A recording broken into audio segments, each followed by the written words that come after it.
आता सगळ्यात महत्वाचं, आपल्या घरातलं वातावरण हे किती पॉझिटिव्ह आणि किती निगेटिव्ह आहे हे पाहण्यासाठी अगोदर तुम्हाला काय पाहता आलं पाहिजे? दिशा पाहता आली पाहिजे. आता या समोरच्या प्रेझेंटेशन मध्ये कंपास आहे पहा, कंपास. तर या 3 रूम आहेत. या 3 रूम मध्ये कंपास कोणत्या भागामध्ये आहे याचं उत्तर मला तुमच्याकडून पाहिजे. एक मिनिट ते पाहू शकता. आणि त्याच्यानंतर किचन, अंजनाजी बोलतात मिडल मध्ये, अमृताजी बोलतात किचन मध्ये, अजून सेंटर मध्ये. व्हेरी गुड, सेंटर मध्ये. ज्योतिजी पण बोलतात सेंटर मध्ये, बरोबर आहे. रेडमी त्यांचं नाव नाही त्यामुळे रेडमी नोट 7 प्रो पण बोलतात सेंटर मध्ये.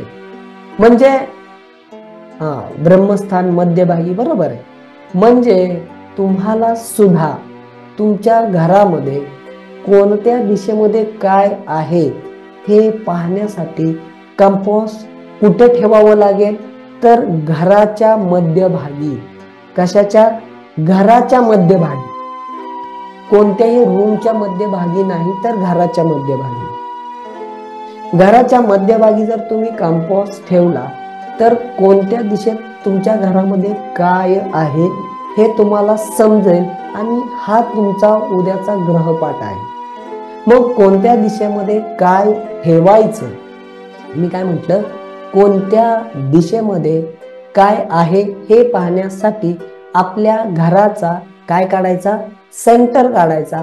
आणि त्या सेंटर मध्ये कंपास ठेवून त्याची एक कच्ची आकृती आपल्या पेपरवर काढायची, आपल्या वहीवर काढायची, ज्याच्यामध्ये तुम्ही नोट्स काढणार आहे. आणि मग तुम्ही या 3 दिवसामध्ये जे काही शिकणार आहे त्या नियमांना तिथे लावून पाहिजे, त्या गोष्टींना तिथे लावून पाहिजे. म्हणजे तुम्हाला समजणार आहे की माझं घरातलं वातावरण नक्की कसं आहे. आज आपल्या प्रत्येकाकडे काय आहे? अँड्रॉइड फोन आहे. आणि त्या अँड्रॉइड फोन मध्ये बाय डिफॉल्ट एक कंपास असतं.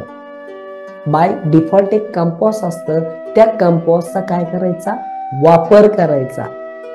आता हा वापर करताना काय होतं माहितीये? बऱ्याच वेळेला हा वापर करताना आपण कंपास असा हातामध्ये पकडतो आणि कधी थोडा हात तिरका होतो, कधी असा होतो, कधी असा होतो.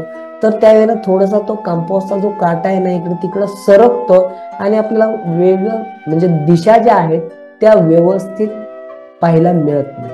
मग इथं साधं सोपं काय करायचं माहितीये का? ते कंपास घ्यायचा, घराचा मध्य काढायचा आणि घराचा मध्य काढल्याच्या नंतर तो कंपास सरळ कुठं ठेवायचा? फरशीवर, लादीवर ठेवून द्यायचा. पण याच्यासाठी अगोदर व्यवस्थित तुमच्या घराचा सेंटर काढायचा. आता आपल्यापैकी जर कोणी फ्लॅट मध्ये राहत असेल आणि फ्लॅट मध्ये राहत असेल तर काय होतं? कधी कधी एखाद्या ठिकाणी डक्ट येतो, कधी एखादी रूम थोडीशी पुढे असते. तर इथं तुम्ही काळजी करायची नाही. इथं फक्त काय करायचं?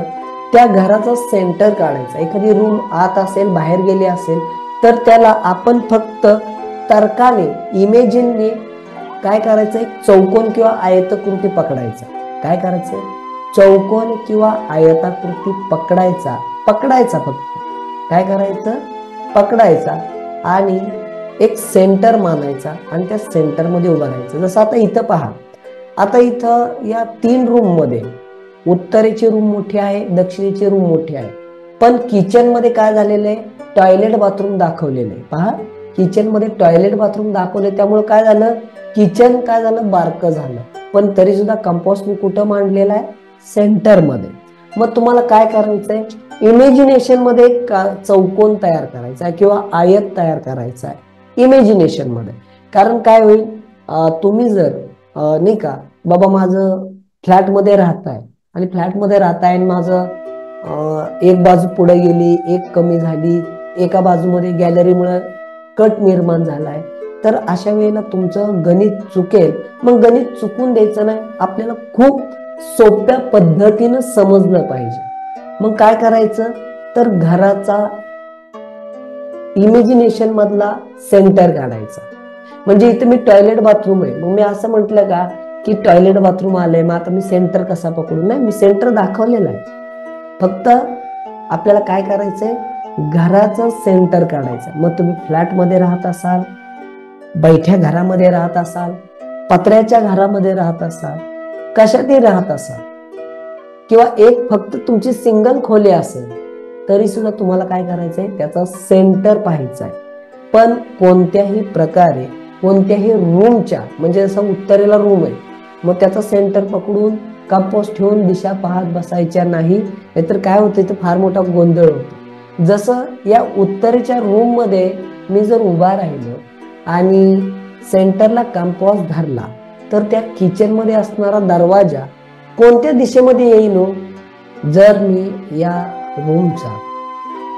रूमचा सेंटर पकडून हे कंपास इथं घेतलं आणि इथून जर दिशा पाहिली, तर उत्तरेच्या रूमचा हा जो दरवाजा आहे किचन उदाहरण, तो कुठेही दक्षिणेला येईल. बरोबर आहे, छान ऑब्झर्वेशन केलं तुम्ही, दक्षिणेला येईल. पण मित्रांनो, ती दक्षिण महत्वाची नाही. आणि त्यामुळं काय होतं माहितीये का, बऱ्याच वेळेला आहे ना, ह्या दक्षिणेच्या दरवाजावर मारुतीचं चित्र लावलं जातं. जे चूक आहे हे तुम्हाला या 3 दिवसामध्ये समजणार आहे. कळलं? मग यामुळे आपली गणित चुकू नये म्हणून काय करायचं, आपल्या घराच्या सेंटरमध्ये थांबून आपल्या घराच्या दिशा शोधायच्या. जमेल ना प्रत्येकाला? बऱ्याच लोकांनी हो उत्तर दिलंय, बऱ्याच लोकांनी. आता ज्यांना थोडंसं डिफिकल्ट वाटतंय, ज्यांना सेंटर कसा काढायचा हे अजून लक्षात नाही आलं, त्यांनी आज रात्री या क्लास नंतर मी जे सांगतोय ना, याला डोळे झाकून शांततेने डोक्यामध्ये विचार करा, चिंतन मनन करा. तुम्हाला डेफिनेटली याचं उत्तर मिळणार आहे की मला माझ्या घराचा सेंटर काढायचा. मग सेंटर काढायचा म्हणजे कसा, लांबी रुंदी मोजत बसायची नाही, आपल्या घरातला मधला रूम शोधायचा. मग मधल्या रूम मध्ये टॉयलेट बाथरूम जरी असेल ना, तरी त्याच्या, म्हणजे आता टॉयलेट बाथरूम जर असेल तर त्याच्या बाहेरच्या वॉल मधून पाहायचंय आपल्याला, आतमध्ये जाऊन पाहू नका, नाहीतर उत्तर चुकेल.